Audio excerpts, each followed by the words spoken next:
haven't used any of your skills, any of the things that you claim that you're experts in. A disgusting result. I don't want to hear anything more, but you're fired. You're fired. You're fired.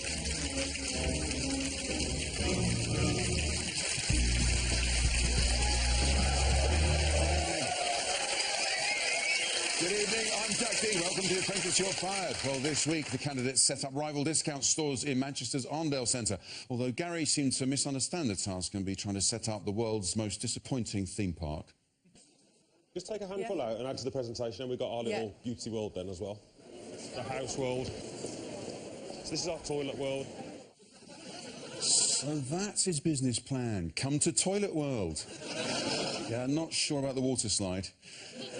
Meanwhile, Charlene dazzled us all with her powers of observation. You right, Charlene, yeah? Yeah. The heavy candles are heavy. And Varna nearly gave one elderly Mancunian a heart attack. Discount Haven? You should check it out. Right over there next to Ann Summers. Thank you. So, if you're looking for a scouring pad and a dildo, you know where to go. Joining me after hours for this week's stock-taking, our high-quality product, Lord Sugar's right-hand woman, Karen Brady, our very own branded goods, The Apprentice Online's Matt Edmondson, and unexpected item in the bagging area is Ramesh Ranganathan. Welcome to Your Fired.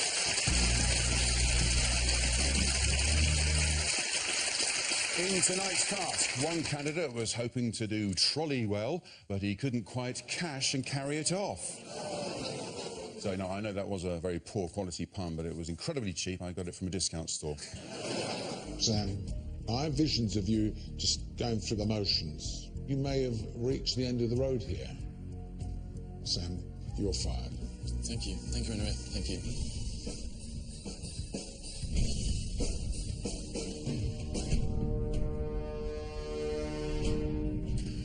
Ladies and gentlemen, please welcome Sam Curry.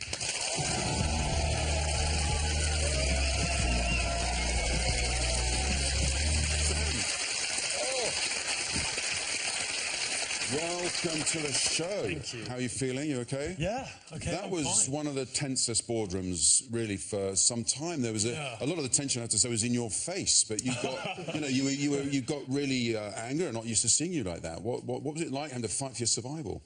I think the whole task was tense. You know, as you saw in the boardroom, I think with Scott and Selena on a team and everyone else, it was just.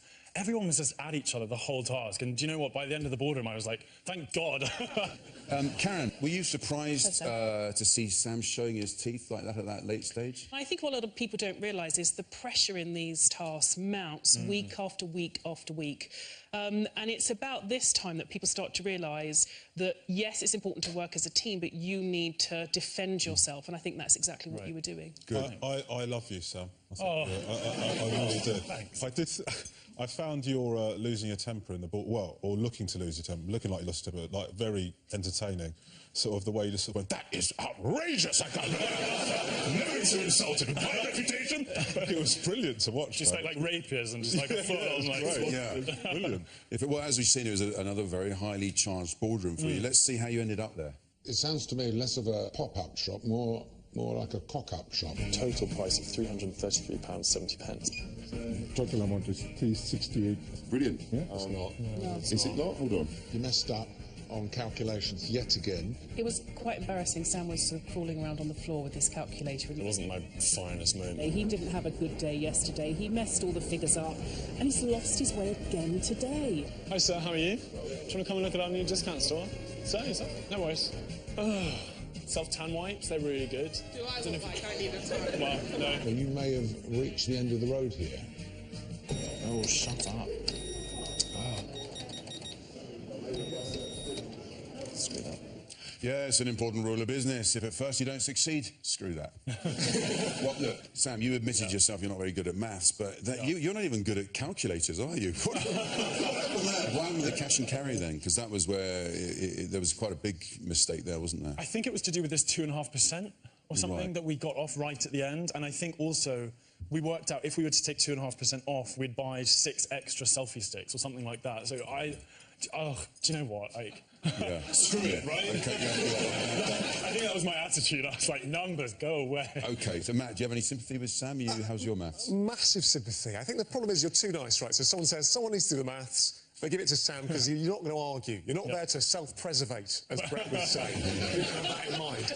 And I think it's difficult, right? You're in a big building, loads of shiny things, you're getting distracted. I mean, Karen, you were at one stage that close to buying a meerkat with holes for eyes.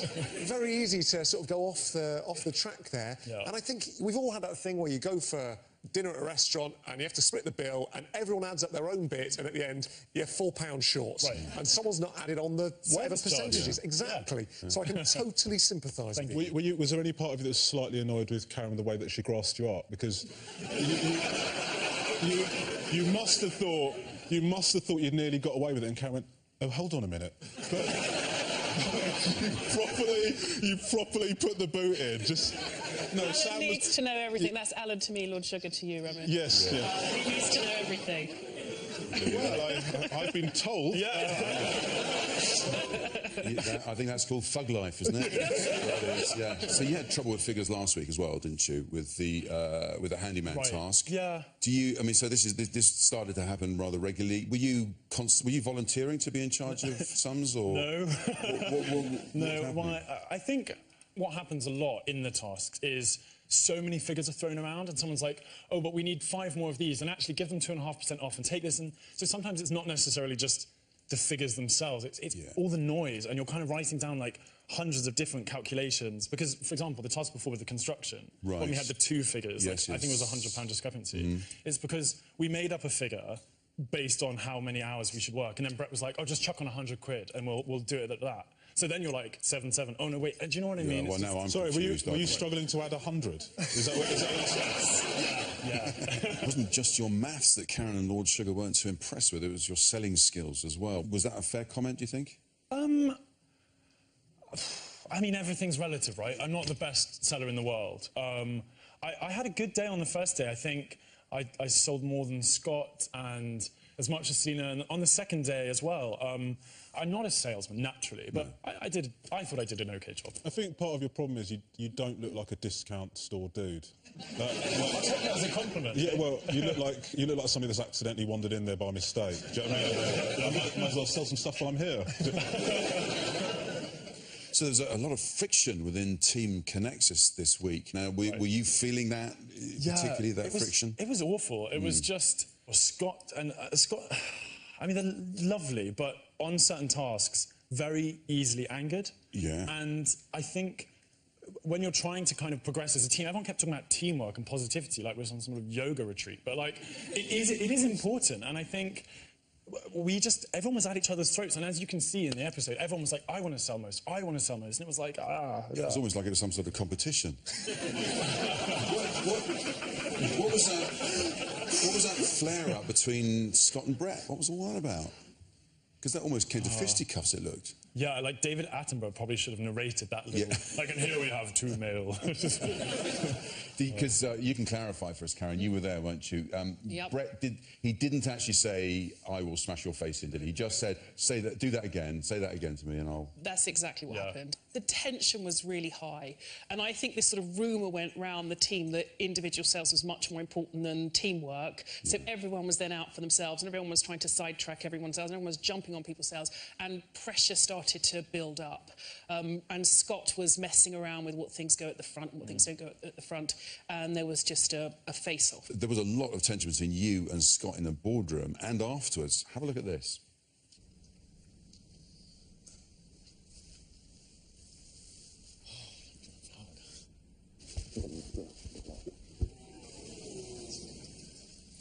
Hashtag awkward.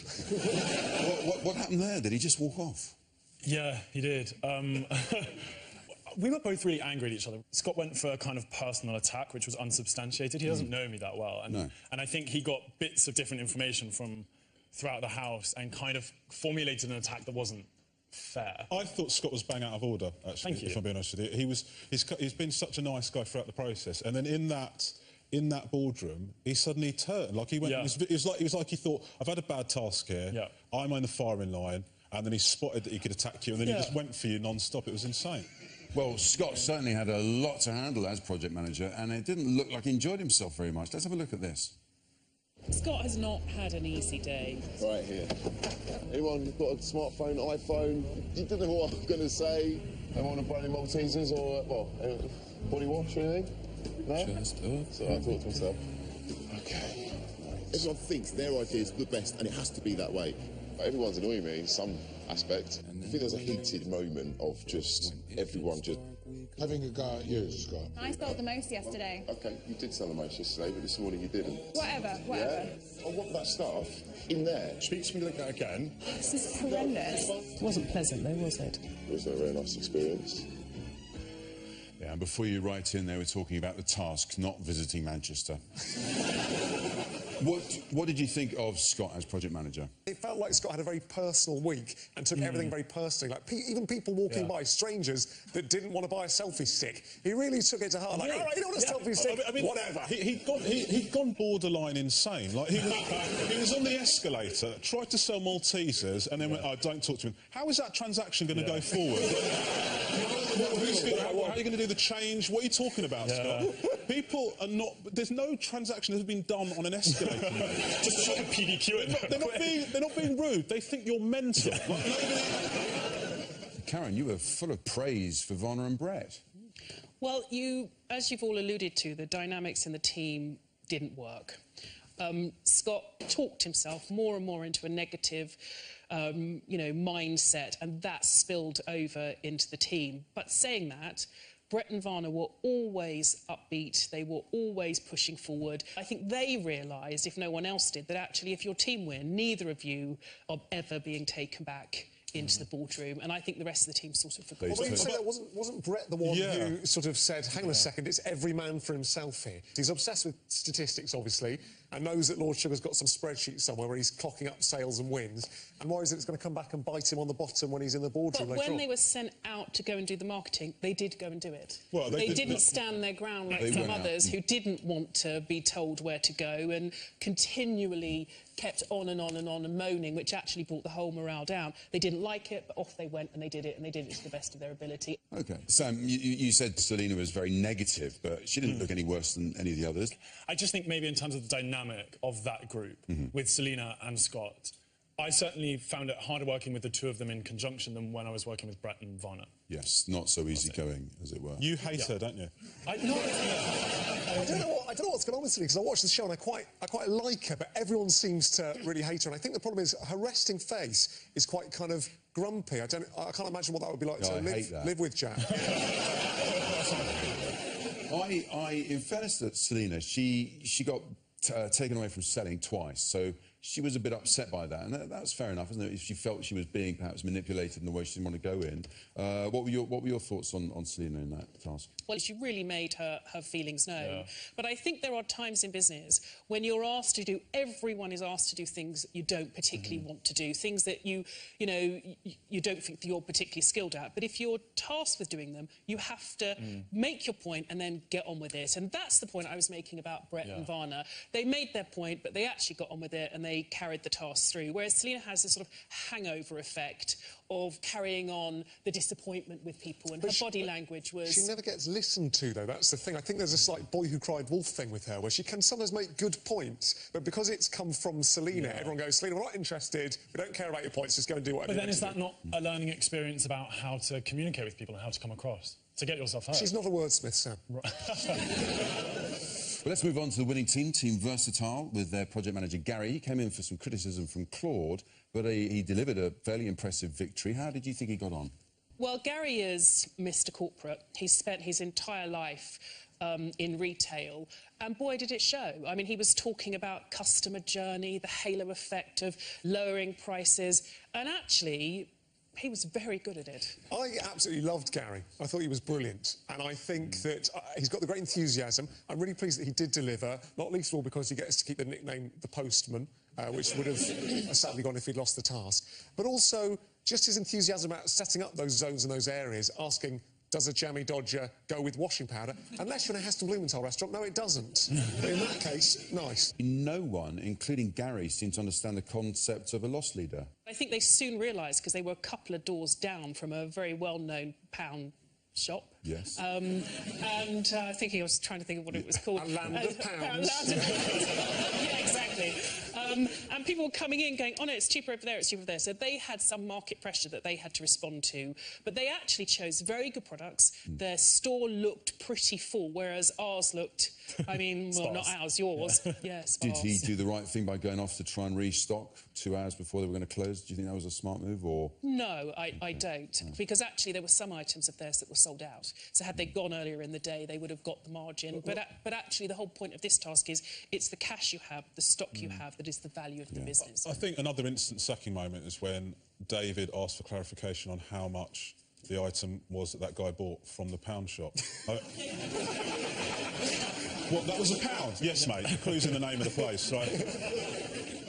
Well, although Team Versatile won the task, there is a certain problematic relationship within the team which has been building for a couple of weeks now. I wonder if you can guess who I'm talking about.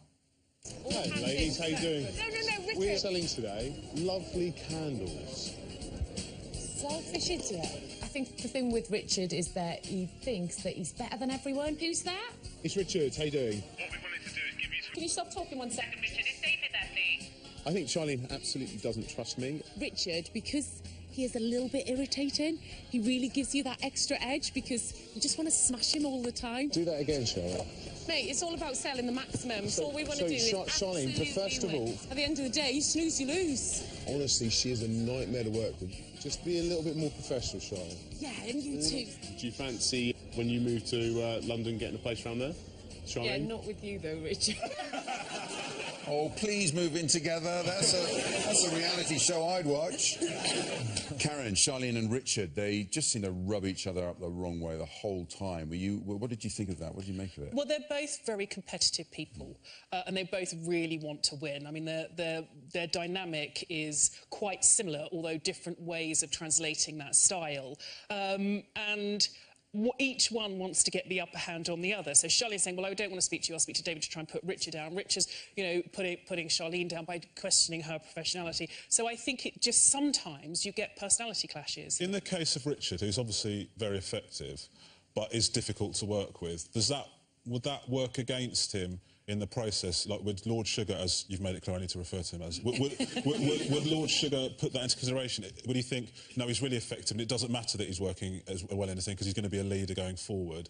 Well, I think that Alan would also look at it to say it's not a personality contest, but you clearly much prefer to work with people you get on with, that you like, than people you don't like. But Richard sort of hides behind this level of professionalism. He's always very in sync with what he's thinking. He's very careful about how he approaches things. And I'd like to see a bit more Richard and a little bit less sort of textbook manager. I mean, in fairness, Richard did ask Charlene to be more professional, you know, like this. Hiya, madam. Let me tell you what this is all about. We're Manchester's newest discount store. I've even got a T-shirt saying it. It means it's true. Come with me, ice skate. What was that? That was terrifying. Hiya, madam. How you doing? Get the fishing rod out. You're walking so fast. I'm an ice skater. How are you? He so reminds me of David Brent. See you later. Not if they see you first, Richard. So, Matt, do you think the people of Manchester will ever recover from that? I really like his technique. I think it would have been better if he'd have tried to incorporate some of the products he was selling. Otherwise, you think, are you doing an ice rink? Is there one of those on at the moment? Is this guy selling invisible fishing rods? What's the plan here? Karen, you would know this. You're a very successful businesswoman. Is that a popular opening gambit? Hello, I'm an ice skater. How are you? Is that something I don't know? It's not a line I've used myself, I have to admit. But I know it looks a bit cheesy and I know it feels a bit cringy. But in that type of environment, when you need to engage with people and you're only open for a limited time, you have to use all your energy and all your techniques, no matter how bizarre, to create a little bit of something around your shop and get people in.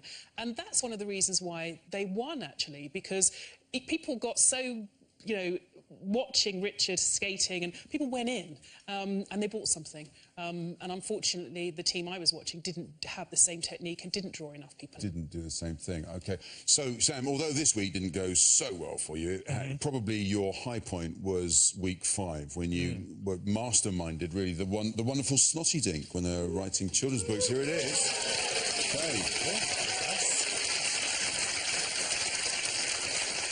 I mean, tell us about that task. At the time, you said you weren't that pleased with it. The thing about that task was I was upset on the task because we lost, and because of that, one of my team had to go home, which I didn't feel we deserved to. Anyone deserved to go home. That's why I was sad. But no, the book itself, I'm proud of what we created. I think it kind of delivers on what we wanted. It's got a strong moral message. It's well written. It's educational. I mean, it is. You agonised over it. Now, Karen, you witnessed the rather torturous birth of Snotty Dick. Yeah. I mean, you tortured yourself over every word, the positioning of every word, every illustration. I think actually it's a pretty good book. It's a pretty good book for a one-day task. OK. Well, you know what? Although your maths may have let you down a couple of times, your words certainly never did. Prithee, look upon this. I'm a wordsmith. A story dies without good plot. Barbican centres like theatre, cinemas. In my wildest dreams, let's say that it's direct to play and sell tickets to it.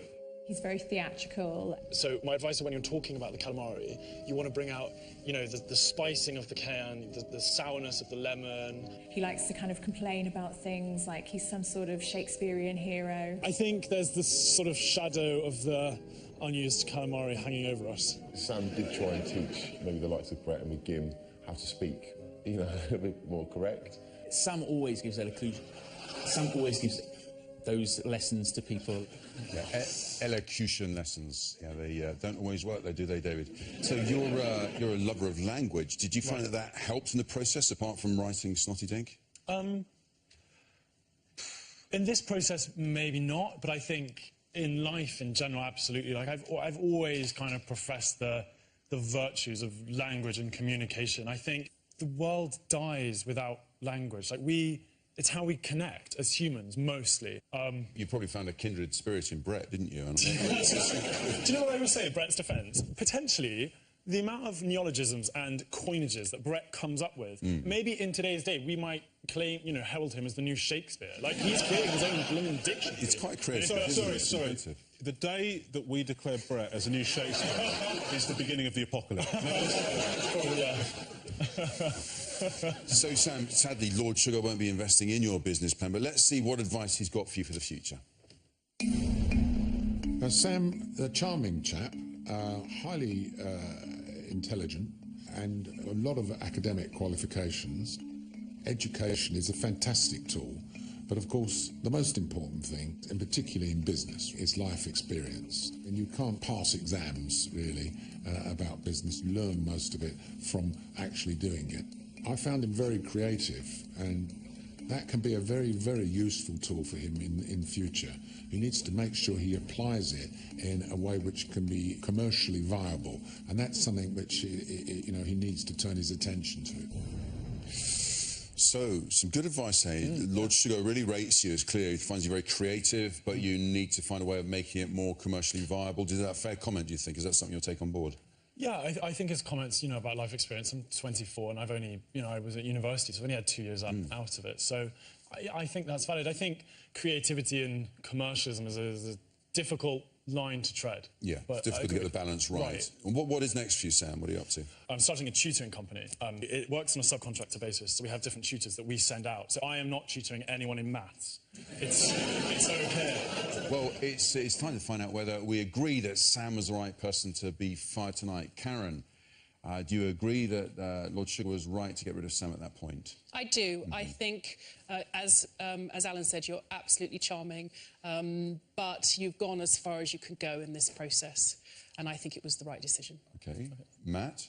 I would say no. You should have stayed. I'd like to have seen more of you on the telly, and I think Brett should have gone. His time is coming up, and I think he might be due a firing sometime soon. Ramesh? I don't think you should have been fired, Sam. I think you're absolutely wonderful. Oh, thanks. That's nice, isn't it? There's a lot of support for you there. Okay. I'm going to cry. But I mean, you weren't great on this task. Yeah. But I do think that, I think arguably Scott should have gone, because I thought he managed the task pretty badly. All right, well, let's on to the audience vote. If you agree with Lord Sugar, hold up fired. If you don't, hold up hired.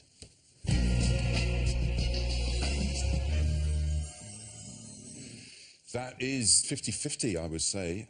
Now, I know maths isn't your strong point, but that That means you know, there's a lot of support for you in the room. You've been a fantastic candidate on The Apprentice, a real memorable candidate, I would say, and a lovely guest on the show. As you know, nobody leaves your fight empty-handed, so I had a thought what I could do. I went back to the candidate's house and I unscrewed this off the wall because I felt you should really keep it. Oh, wow. It says, Samuel Curry, Apprentice candidate, wordsmith and author of Snotty Dink lived here, 2015. That's for you. Hope you enjoy that.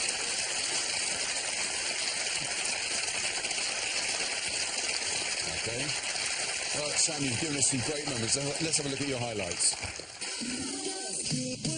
Yeah, I like this idea. Is that okay for you guys? How awesome would that be? I think integrity is the most important part of life. Merci beaucoup. Perhaps this could be the time for you to show your true talent, Sam. He is absolutely phenomenal. What about Manly Moist? Oh. What if it's... Oh, my goodness. Congratulations. Come on, boys. When he speaks, you really want to listen. Calamari, there's no waste because you sell the tentacles, you do the body, everything. Ooh, yeah, desert-defeating hair. Helps to retain the moisture in your hair. Yes! That is the one, Sam. So cool. Ladies and gentlemen, Sam Curry.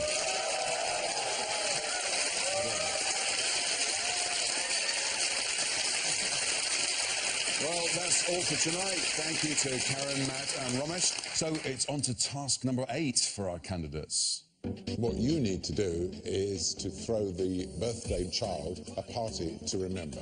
Fantastic. I don't have children and I don't like them. So we need to get something to put in the party bag. Oh, zombies. On your marks, get set, go! Yeah! Party bus! Get the party started. I think they've forgotten this is a party. We're literally having a disaster. Who wants bacon? First rule of the party planning is don't poison the client. Here we go. I don't want any help. They didn't miss a trick. Except one. And a balloon. Thank you very much. Brilliant. Go to BBC iPlayer to see exclusive clips of Matt's Apprentice episode summaries, all in rap form, obviously. We'll be back next Wednesday at 10 for more Your Five Run alongside Ramesh. I'll be joined by Gabby Logan and expert events planner Annabelle Fielding. Good night. New comedy, Josh, on BBC Three now. He's going on a date with an old classmate. Sounds like one of those beg the question moments of what could possibly go wrong. The way to find out is to head over to 3.